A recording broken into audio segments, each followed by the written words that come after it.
Bonjour, je continue mes petites vidéos au sujet de Raphaël et Noémie, hashtag réunir notre famille, au sujet du placement et signalement visiblement abusif des services sociaux sur cette famille suite à un accouchement non assisté. Et c'est justement ce vers quoi je voudrais plus particulièrement axer et parler aujourd'hui, puisque j'ai déjà assez parlé de la nécessité de poursuivre l'allaitement de ce petit bébé de 3 semaines qui a été enlevé brutalement à sa mère. Donc c'est quasiment le forçage vers un sevrage brutal, alors que la mère veut tirer son lait et continuer d'allaiter, heureusement, pour la santé de son bébé et pour le sien. Donc je vais pas revenir dessus.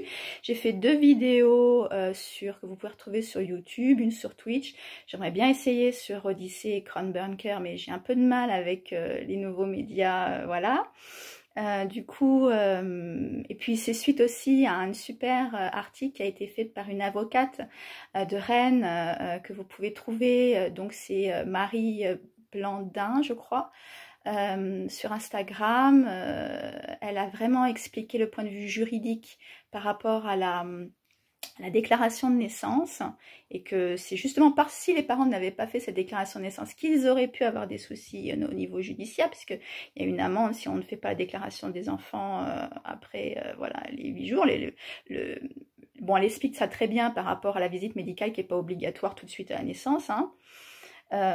Mais justement, il y a aussi cette histoire de prise de poids de l'enfant qui leur pose souci, évidemment, quand un bébé est allaité. J'ai déjà expliqué, ou même la petite qui a déjà 2 ans, qui a certainement été allaitée aussi, ce sont absolument pas des bébés qui ont la même croissance et le même développement que ceux qui sont nourris au lait de vache, au biberon, lait en poudre, infantile, comme j'ai déjà expliqué.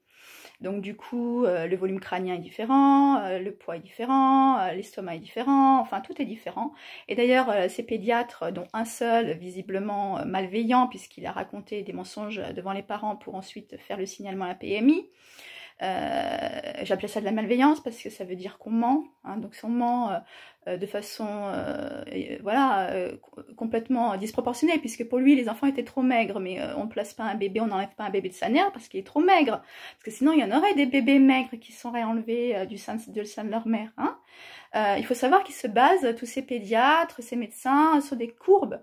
Nous, on sait, hein, les associations sur l'allaitement, hein, que ce soit au niveau de l'OMS, l'UNICEF, enfin tout le monde déjà l'explique, hein. Je vous renvoie vers les écrits de JIFA, de WABA, enfin bon, il y en a des organismes qui expliquent que les courbes, surtout en Europe et en France, sont pas justes, puisqu'elles ont été faites, les courbes de croissance, ont été faites sur des bébés allaités dans les années 70, enfin justement non allaités dans les années 70, c'est-à-dire même après, hein, je veux dire, c'est l'hécatombe, hein. Donc on ne peut pas prendre des courbes qui sont faites sur une moyenne de bébés qui sont nourris au lait de vache, d'accord, pour dire c'est ça la croissance normale des enfants en France. Non, à la limite, il faudrait faire une moyenne avec les pays nordiques qui ont 95%, le Ghana ou le Japon, hein, pour prendre voilà, des extrêmes. Et comment vous voulez faire une courbe de croissance avec des gens qui sont soit trop grands pour les Norvégiens, soit plus petits pour les Japonais, soit voilà, différents pour le Ghana. Donc évidemment, le jour où en France on aura 95% de la population comme chez eux, avec des bébés qui allaités, on pourra faire des courbes de croissance. En attendant, les courbes de croissance qu'on a, ce sont pour les bébés au lait, nourris au lait infantile, premier et deuxième âge, donc au lait de vache. Donc ce n'est pas la même chose que pour les bébés allaités. Donc déjà, il y a eu une falsification par rapport à ça, et un mensonge, et j'espère que les juges ne vont pas se laisser avoir avec cette histoire de juste prise de poids, si c'est pour ça. En réalité, on sait bien, et on comprend de mieux en mieux que c'est par rapport à cet accouchement non assisté. C'est là où je veux en revenir. Je veux en venir par rapport à ça, parce que ce soit les avocats ou les juges, c'est pareil. Tous ces gens-là ne sont pas bien au courant de ce que ça veut dire, cet accouchement non assisté qui fait peur à tout le monde. Et en réalité, comme pour l'allaitement maternel, qui est la norme biologique de l'espèce humaine, et ben l'accouchement à domicile, c'est la norme. Alors vous allez me dire, accouchement à domicile, on sous-entend qu'il y a un professionnel de santé derrière. Eh ben non. Depuis l'aube de l'humanité, les femmes accouchent soit seules, d'ailleurs, entre femmes ou pas. C'est-à-dire, elles s'éloignent du groupe pour donner naissance. Il suffit de regarder les mammifères pour voir que c'est ce qui se passe dans la majorité des cas. La femelle s'éloigne du troupeau afin de ne pas le mettre en danger ou ne pas se mettre en danger elle-même, de pouvoir être tranquille Il faut juste qu'il y ait effectivement une sécurité pour les autres prédateurs autour, mais le troupeau veille, mais elle est tranquille, personne ne vient la déranger au moment où elle met bas, où elle met au monde en bas son petit. Donc c'est la norme biologique de notre espèce, notre humanité depuis des milliards d'années, voilà, survie. Et les mammifères survivent comme ça. Et ça a toujours été comme ça. Et c'est ça la règle de base, la biologie de l'espèce. Et encore une fois, si vous appeliez à la barre des anthropologues, des ethnologues et tout ça, on vous l'expliquerait. Si on ne se fie pas que à la vie des médecins, comme je vous dis, et des pédiatres et de tous ces gens du milieu médical qui sont obligatoirement qui ont une vision très particulière, personnelle, due à leur formation. C'est pas une accusation en personne, c'est dû à la manque de formation et d'information de ces professionnels sur la physiologie de la naissance et l'alimentation du bébé, donc de l'allaitement. L'alimentation de base, qui est la norme. Et la norme, c'est de mettre au monde son enfant chez soi.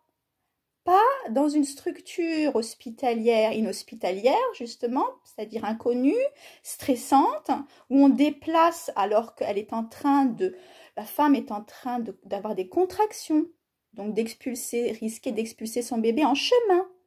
Ça, d'un point de vue logique, ça ne se justifie pas. On ne met pas en danger une femme qui est sur le point d'enfanter ou un mammifère qui est sur le point de mettre bas au moment de l'expulsion ou au moment où les contractions sont les plus fortes. Mais c'est au moment là où on dit aux femmes de se déplacer, attendez que ça soit forte. Attendez que vous soyez dilatée, comme on peut le savoir d'ailleurs. Enfin, en tout cas, que les contractions soient rapprochées. Mais n'importe quelle femme qui a accouché, non pas voilà, première mais deuxième fois, sait très bien que les contractions, elles commencent, puis elles s'arrêtent, ça s'espace, ça commence, ça s'arrête, ça s'espace, ça s'arrête, puis ça s'arrête un long moment, puis ça peut recommencer très violemment, etc. C'est pas quelque chose qui se fait de façon chronologique, régulière. Allez hop, madame, tente de ce truc à la minute, et puis non. C'est ça le problème, c'est qu'on veut tout dans notre société, on veut tout mesurer, tout calculer, tout chronométrer, tout peser, et c'est pas comme ça que ça passe. La biologie, la nature, elle fait que c'est pas comme ça qu'on peut. Mais c'est l'observation, hein. Donc les pédiatres qui n'observent pas les bébés, qui savent pas comment visiblement se fier à d'autres choses que les mesures, l'observation de l'enfant, savoir s'il a une bonne tonicité musculaire, s'il tient bien sa tête, et les selles. Enfin, je veux dire. Les selles, quoi, les selles, les urines, qui ne regardent jamais. Les couches, on les prend, on les jette. Nous, dans les associations sur l'allaitement, on sait que c'est la base d'observer les selles. Enfin, je veux dire, dans n'importe quelle société du monde, les femmes observent les urines et les excréments de leur bébé pour savoir s'ils sont en bonne santé. Il y a une odeur, il y a une texture. Bon, je ne vais pas vous faire les détails aussi pour ceux qui sont en train de manger. Mais voilà, il y a une connaissance des excréments, enfin ce qu'on faisait d'ailleurs en médecine entre parenthèses, hein, puisque pour les malades aussi on faisait des études au niveau des selles et les médecins savaient observer les humeurs. Ça voulait bien dire ce que ça voulait dire, c'est ce qui sort du corps, hein, par le haut, par le bas. Voilà, s'ils n'ont plus aucune connaissance aujourd'hui, ils prennent, ils envoient au labo, le labo se débrouille. Il y a une grande distance par rapport à ça et c'est bien ça le problème. Donc du coup, pour en venir à l'accouchement non assisté, puisque c'est ça dont je voulais faire mon sujet aujourd'hui, je suis particulièrement bien placée pour le savoir puisque j'en ai fait un. Donc s'il y en a bien une qui est bien placée pour le savoir et qui peut parler de l'accouchement non assisté, c'est moi. Il se trouve que j'ai fait aussi trois accouchements très différents, entre la première, comme beaucoup de primipares, dans l'heupital, avec un suivi médical surmédicalisé, tout ça qui s'est fini avec une tentative de m'obliger à avoir une césarienne. Heureusement que j'ai refusé à l'époque, j'étais déjà têtue, parce que mon bébé venait par le siège. Donc je sais qu'on peut mettre au monde son bébé par le siège. J'ai tout essayé pour la faire retourner. Évidemment, à 8 mois de grossesse, elle ne voulait pas se retourner. Donc, j'ai fait l'acupuncture, j'ai plein de trucs, mais elle ne voulait pas se retourner, la petite. Donc, mon aîné est né à la maternité par le siège. Mais alors, par contre, rachis-anesthésie, enfin, on m'a violentée de partout. Hein. Mais j'ai poussé, elle est sortie, face en premier. Donc, je sais qu'on peut mettre ces bébés au monde de façon pas toujours très académique. Voilà, donc ayant eu une expérience comme ça, heureusement d'ailleurs j'ai refusé la césarienne, parce que sinon j'aurais pas pu faire la suite. Parce qu'évidemment, on nous oblige après à refaire des césariennes sur césarienne, soi-disant que ça va se déchirer, etc. Donc du coup, pareil pour l'épisiotomie, on ne m'a pas laissé le choix, on m'en a fait une. La deuxième, j'avais pourtant marqué, pour mon fils, j'avais pourtant marqué, là cette fois-ci je veux pas. Et on m'a violentée de nouveau. On m'a fait quand même une épisiotomie alors que j'étais cette fois-ci pas tout à fait allongée, mais j'étais presque assise. Et ça se passait très bien. Ça se passait très bien, mais de convenance. Là, le gynécologue, dès que les gynécologues rentrent dans la salle, ça y est, il faut qu'ils fassent un acte chirurgical, on a l'impression que ça leur brûle les mains. Et donc, du coup, même si le fait que ça se passait très bien et que, on m'a coupé. J'avais pas nécessité de couper à ce moment-là. Donc, j'ai plus eu confiance. Et pourtant, à ce moment-là, j'étais déjà bien dans l'allaitement, président d'association, ils savaient très bien, voilà. Donc, du coup, ça, je ne l'ai pas oublié. C'est un viol pour moi. Parce que du coup, j'avais dit dans mon projet de naissance, c'était pas consentante pour un épisiotomie, mais on n'a pas écouté, comme on n'écoute souvent pas les femmes. Et donc, alors j'avais prévu un retour précoce à la maison, donc de toute façon, dans les 2 heures, j'étais chez moi. Ça, j'avais déjà prévu sage-femme à la maison, donc on peut faire différemment que de rester à l'hôpital, parce que je voulais mettre en place l'allaitement. Je savais que dans les hôpitaux, par expérience, ça ne se passe pas bien, donc du coup, j'avais tout organisé à la maison pour avoir un suivi médical. J'avais ma puéricultrice de PMI qui venait, la sage-femme de PMI qui était passée aussi, avec laquelle je m'entendais très bien. J'avais rien contre la PMI non plus, je veux dire, il y en a des très très bien, très ouvertes et tout ça. Et puis ma sage-femme libérale qui venait pour moi et mon bébé, tout était très bien, le suivi, ma mère qui est venue pour s'occuper de l'aîné, enfin voilà, c'était très bien organisé. Vous pouvez ne pas en douter. Du coup, je suis pas quelqu'un qui est complètement folle et qui m'informe pas. Donc, pour la troisième, par contre, là, cette fois-ci, j'ai dit non. Comme certainement Noémie a dit non, je vous ai fait confiance, vous avez trahi ma confiance, maintenant, ça se passera pas comme ça. Et donc, du coup, j'ai essayé, j'ai cherché des sages-femmes libérales, évidemment, qui voulaient faire aussi un accouchement à domicile pour m'aider dans mon projet de ne pas aller en maternité pour la dernière plus exactement, parce que c'était une petite fille, qui a aujourd'hui d'ailleurs 14 ans, donc vous voyez, je parle de ça pour les nouvelles qui accouchent, c'est ancien. Mais donc j'étais présidente d'une association à ce moment-là qu'on a créée. Enfin, je veux dire, je savais, j'étais informée, j'avais suivi des formations d'ailleurs à Paris avec Michel Audin. Donc je suis quelqu'un que de base, je suis enseignante, donc j'aime qu'on m'explique les choses, soit pour l'allaitement, pour la naissance, j'avais besoin de comprendre. Là, j'ai approfondi le sujet de la naissance grâce à la dernière, le portage et le massage bébé, l'hygiène naturelle. Enfin, j'ai appris énormément de choses avec la dernière naissance grâce à cet accouchement non assisté. Et du coup, comme je ne trouvais pas de sage-femme libérale, que celle qui me suivait, elle ne voulait pas, elle avait peur de l'ordre des sages-femmes, que évidemment, on m'avait parlé de l'assurance qui était exorbitante, je lui ai dit, écoute, si tu le sens pas, moi je ne sens pas de faire avec quelqu'un qui a peur, donc du coup, on verra. On a essayé de faire un accès à un plateau technique. Ce plateau technique nous a été refusé, pareil, à la dernière minute pour des histoires de bêtises stupides, de strepto-B, alors que pour les 3, j'en aurais toujours, c'est en moi le strepto-B. Je sais qu'on peut prendre la température et que ça se guérit très bien, il suffit juste d'observer, c'est pareil. Donc du coup, ils cherchent toujours à la dernière minute à nous faire flancher, à nous faire céder à leur chantage. Mais moi, ça marche pas, le chantage avec moi. Donc du coup, non, c'était non, j'irai pas avant votre maternité, j'accoucherai seule. Et c'est ce que j'ai fait. Je me suis laissé la possibilité, étant pas très loin des services d'urgence, 5-10 minutes en voiture. Je me suis dit, au pire, si je sens que ça se déroule pas bien, j'y vais. Et puis ça s'est très bien déroulé, puisque j'ai géré toute seule, mon mari était même pas là, voilà. Et je voulais surtout pas qu'il me stresse, donc il y avait interdiction de rentrer dans la pièce, tant que je l'avais pas mis au monde seule. Et j'ai reconnu tous les signes que j'avais eus. Là, cette fois-ci, toutes les contractions se sont bien déroulées, dans le noir, dans la tranquillité. J'ai pris mon bain, je suis sortie du bain. J'étais sur le canapé, et puis là, magnifique, quoi. Donc, du coup, j'ai mis au monde mon enfant, et mon mari, qui était quand même assez stressé dans la cuisine, qui était interdiction de rentrer, il a fait du pain, ça l'a occupé. Et donc, elle est née le matin à 6h, avec le pain qui chauffait, et la sage-femme, après, on l'a appelée pour lui dire, viens prendre le petit déjeuner avec nous. On a une petite fille à te présenter et elle a eu la gentillesse de venir vérifier, ce qui n'a pas été le cas par contre pour Noémie et Raphaël puisqu'ils n'avaient absolument personne. En urgence, ils ne pouvaient pas appeler les pompiers à risque de se faire embarquer direct pour la maternité et d'être maltraités. Donc les pompiers, c'est vraiment l'urgence. D'ailleurs, c'est fait pour, hein. C'est qu'on doit les appeler en cas d'urgence, pas si le bébé et la mère va bien. Et nous allions très bien. Donc nous ne sommes pas folles, nous faisons les choses de façon concentrée. On a une puissance à ce moment-là, dans les dernières semaines de grossesse.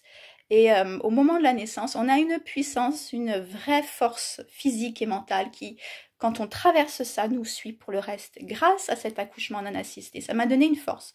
Je pense que vous percevez aujourd'hui à travers ces vidéos et une conviction qui ne m'a plus quittée et qui m'a permis ensuite de créer mes entreprises, de changer de vie, d'arrêter de me fier aussi au système éducatif, hein, voilà, et de revoir tout de fond en comble, ma perception du monde, puisque évidemment, on est énormément conditionné, toute petite, pour se soumettre, pour écarter les cuisses et pour faire ce qu'on nous demande de faire. Et quand on dit non, ben on dérange le système. Et c'est ce qui se passe là, actuellement. C'est qu'on est hors norme, on est hors système, on dit non. On dit non, on ne veut plus écarter les cuisses, on ne veut plus vous laisser prendre nos enfants et en faire ce que vous voulez. Notre corps ne vous est pas livré en toute opportunité d'en faire ce que vous voulez. Nous en sommes les propriétaires et donc à partir du moment où on a trahi notre confiance, on peut plus continuer. Et effectivement, je voudrais dire à toutes les mères qui ont été violentées lors de la naissance, elles-mêmes, parce qu'elles ont fait confiance à des professionnels de santé et qu'on entend toujours, oui, mais il y en a toujours des bons. On dit ça aussi pour les enseignants, hein. Vous savez, il y a toujours des bons enseignants, oui, mais quand on tombe sur un mauvais, ça peut nous détruire, hein. Et là, il s'agit quand même d'un acte de santé important dans notre vie. On peut en mourir. Le nombre d'ailleurs de maladies nosocomiales qu'on chope dans les maternités, c'est impressionnant, hein. Enfin, je veux dire, quand on dit qu'accoucher dans les hôpitaux aujourd'hui, dans des lieux où il y a la mort et la maladie, c'est beaucoup plus sécuritaire que d'accoucher chez soi, dans des lieux qu'on connaît, avec nos propres bactéries et nos propres fonctionnements, et notre propre linge, notre propre drap, enfin voilà, tout quoi. Donc, il y a énormément d'idées reçues à déconstruire aujourd'hui, que ce soit par rapport à la scolarisation, la vaccination, l'alimentation, etc., etc. Le portage, c'est pareil. Le massage bébé, c'est la norme. Personne ne masse son enfant, mais tout le monde lui fout dans le bain. Tout le monde les décape avec des produits industriels, parce qu'évidemment, il faut les vendre. Enfin, bref. Il y a énormément de choses que je vous encourage à aller vérifier. On a un site internet qui est assez bien documenté maintenant.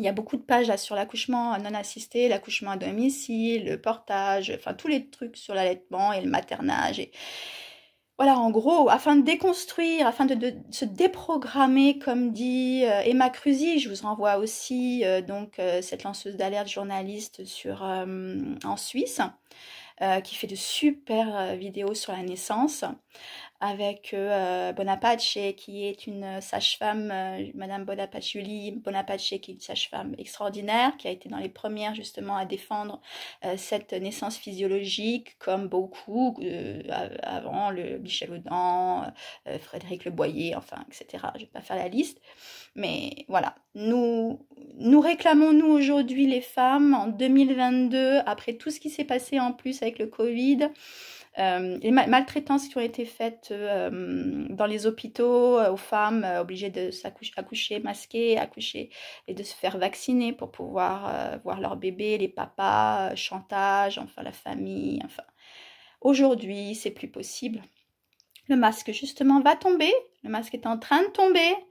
La jeune génération qui arrive semble beaucoup plus déterminée encore que la mienne et que celle d'avant à faire valoir ses droits et à ne plus, comme je vous dis, ouvrir les cuisses à n'importe qui de façon totalement libre, faite de nous, messieurs et dames, puisqu'il s'agit aussi de sages-femmes, qui violentent d'autres femmes.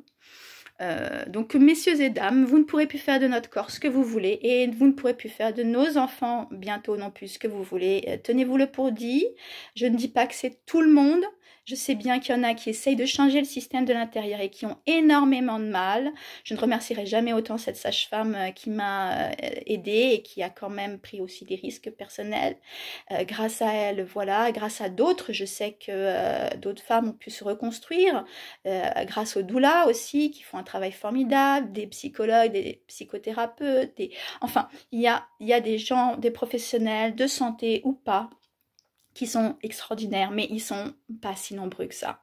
La majorité quand même est malheureusement maltraitante parce qu'elle est dans un système maltraitante. C'est un système maltraitant et du coup, on en arrive aujourd'hui à une perte de confiance totale à la fois des citoyennes, à la fois des usagères, des contribuables que nous sommes et des mères surtout. Et ça, c'est dommage. Mais j'espère et j'ai l'espoir que dans les années qui vont suivre, une remise en question complète de ce système va se faire, sous l'impulsion des femmes justement et des mères, et que bientôt nous aurons des lieux de naissance qui ne seront pas forcément dans des lieux de mort et de maladie, et où là on pourra avoir le choix entre soit accoucher si on a une pathologie dans ces lieux-là, soit si on est en physiologie dans des maisons de naissance ou autres, soit si on n'a absolument rien et qu'on se sent le courage et la force et la possibilité de le faire, parce qu'il faut avoir quand même de la famille, des amis autour pour le postpartum. Et puis ça s'organise, hein, c'est pas, voilà, malheureusement, on voit beaucoup trop de femmes qui vont youpala et sans réflexion derrière. Il y a un travail de recherche et voilà, un vrai travail derrière, une planification à faire, on est d'accord. Et c'était le cas de Noémie et de Raphaël. Donc du coup, tout ça montre que